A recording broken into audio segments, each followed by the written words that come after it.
भारतीय राजनीति में कुछ चुनाव सिर्फ सरकार बदलने के लिए नहीं होते, बल्कि वो इतिहास की दिशा बदल देते हैं। पश्चिम बंगाल विधानसभा चुनाव 2026 का परिणाम भी कुछ ऐसा ही माना जा रहा है।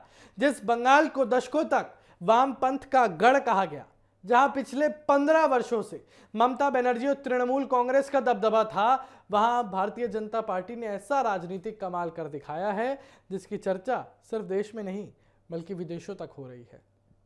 और यही वजह है कि प्रधानमंत्री मोदी ने बीजेपी मुख्यालय में जीत के बाद अपने संबोधन में कहा कि विदेशों में भी बंगाल चुनाव की चर्चा हो रही थी और पूरी दुनिया की नजर इस चुनाव पर थी। प्रधानमंत्री मोदी ने इस जीत को सिर्फ एक चुनावी सफलता नहीं बल्कि लोकतंत्र की ताकत और जनता के विश्वास की जीत बताया। उन्होंने कहा कि पश्चिम बंगाल में कमल खिल चुका है और 2026 का चुनाव आने वाले वर्षों तक याद रखा जाएगा। मोदी ने बंगाल की जनता का आभार जताते हुए भी लोगों से विकास, सुशासन की बात की, बदलाव के पक्ष में जो लोगों ने मतदान दिया है उसकी बात की। तो यहाँ पर ये समझिए कि किस तरीके से प्रधानमंत्री मोदी लगातार जो है पश्चिम बंगाल की बात करते हुए नजर आते हैं। पश्चिम बंगाल में काफ़ी ज़्यादा हलचल नज़र आती है।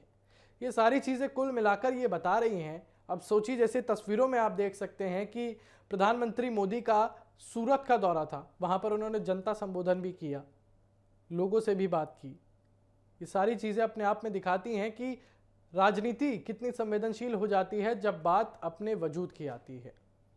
तो ये सारी चीज़ें एकाएक करके जो है बाहर निकल कर आ रही है। और फिलहाल पश्चिम बंगाल की तो मुश्किलें बढ़ी हुई है।